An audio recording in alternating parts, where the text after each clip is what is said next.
Der er ikke nogen andre, som har set så meget lort og menneskeligt fordærv som dig.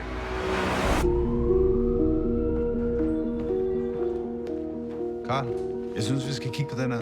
Det sagde en om William Stark, ham den pædofil, der forsvandt. De har fanget en romerdreng i et tog, der havde Starks pas på sig. Ham her, han har været forsvundet i 4 år. Jeg forsøger faktisk at hjælpe dig, din lille lort. Kig på mig. Karl, stille og roligt. Han forstår sgu udmærket, hvad vi siger.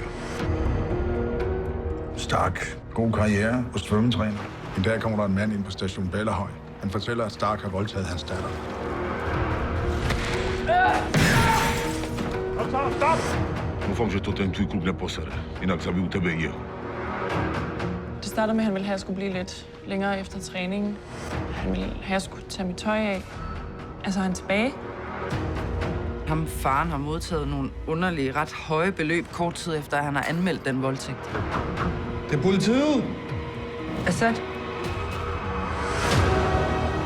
Stark skulle undersøge penge, der forsvandt fra forskellige nødhjælpsprojekter. Jeg har kun mødt Stark få gange. Synes, det er det prisværdige sted, leder efter.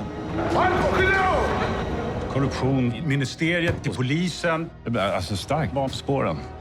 Vi har ham. Du har ikke en skid. Assad! Bliv der! Det var aldrig meningen, at du skulle komme til det her. Kom nu ind derfra, så taler vi om det.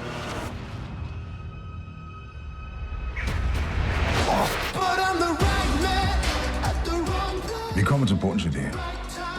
Og når vi gør det, så er du færdig.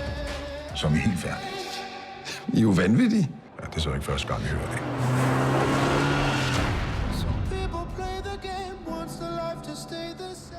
Hvad hedder du? Olgaard.